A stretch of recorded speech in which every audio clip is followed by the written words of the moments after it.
माया वशवर्ति विश्वमखिलं ब्रह्मादिदेवासुरा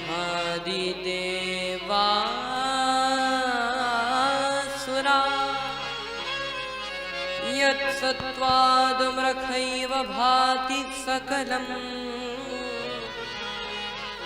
रज्जौ यथा हेरभ्रमा। कहते हैं कि मैं वंदना करता हूं किसकी? यन्माया वशवर्ति विश्वमखिलम। यन्माया वशवर्ति विश्वमखिलम, जिनकी माया से सारा संसार मोहित है।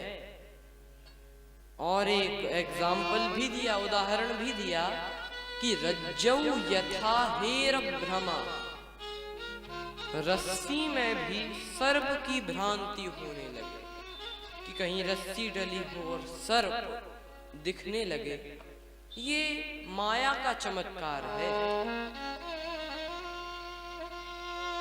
और इसी तरह का उदाहरण श्री शंकर जी भी आगे कहते हैं कि झूठ्यो सत्य जाहि बिनु जाने, जिमि भुजंग बिनु रज पहिचाने। वे भी यही कहते हैं कि रस्सी में सर्प की भ्रांति, यही बात कहते हैं। और आगे श्री शंकराचार्य जी भी जब उन्हें आत्म तत्व का दर्शन हुआ तब वे भी यही कहते हैं रज्जौ यथा हेर भ्रमा। तो श्री शंकर जी एवं शंकराचार्य जी एक ही जैसी बात कह रहे हैं। ऐसा क्यों? क्योंकि शंकरम शंकराचार्यम केशवम बादरायणम। शंकर जी ही शंकराचार्य। ये सब माया का चमत्कार है। देखो भाई, ये माया का अर्थ ही हुआ। माँ माने नहीं और या माने जो चीज जैसी ना हो फिर भी जिसके प्रभाव से वैसी दिखाई दे, उसी का नाम माया है। अब आप कल्पना करना, जैसे यहाँ पर तो बहुत सारे सामान रखे हैं। एक व्यक्ति गया अपने 3 दोस्तों के साथ। 2 दोस्त थे, एक वो खुद था, 3। एक कमरे में एक लकड़ी की कुर्सी रखी हुई थी। तो एक व्यक्ति ने कहा कि देख रहे हो, ये लकड़ी की कुर्सी है, ये लकड़ी की कुर्सी है। तो दूसरा बोला नहीं नहीं, लकड़ी में कुर्सी है। तो तीसरा बोला नहीं नहीं, ऐसा भी नहीं है, कुर्सी ही लकड़ी है।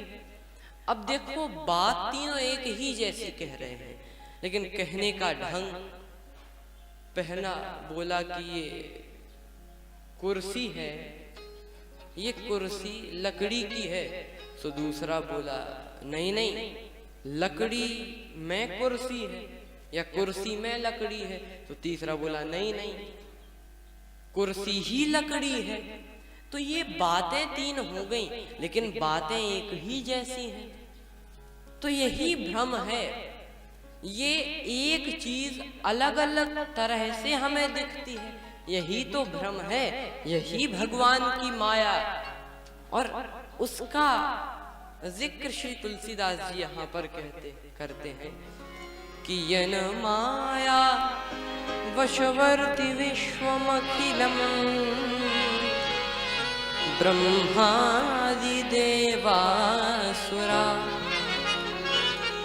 यत्सत्त्वादमृखैव भाति सकलं रज्जौ यथा हेरभ्रमा। आगे कहते हैं कि यत्पादप्लवमेकमेव हि भवां भोदेस्तुतीर्षावतां वन्देऽहं तमशेषकारणपरं रामाख्यमी मीशं हरिं यत्पादप्लवमेकमेव हि, जिनके चरण कमल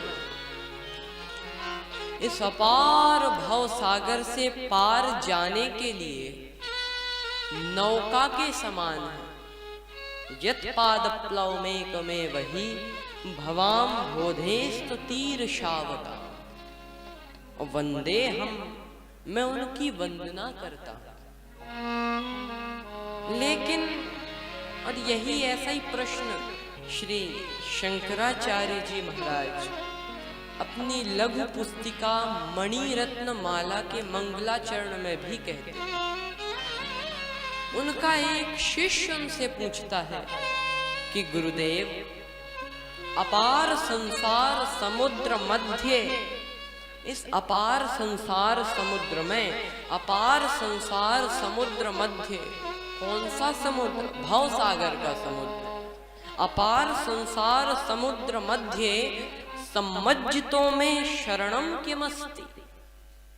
इस अपार भव सागर में किसकी शरण लेनी चाहिए?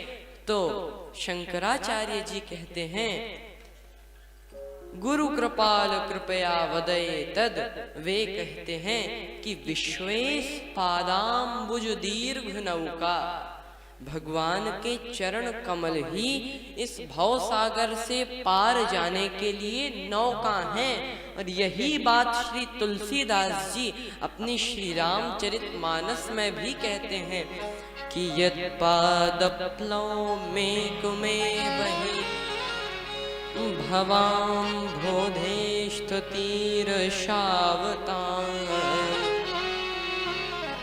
वंदेहं तम शेषु कारण परम रामाख्यमीशं हरिं। मैं वंदना करता हूँ, वंदे हम किसकी?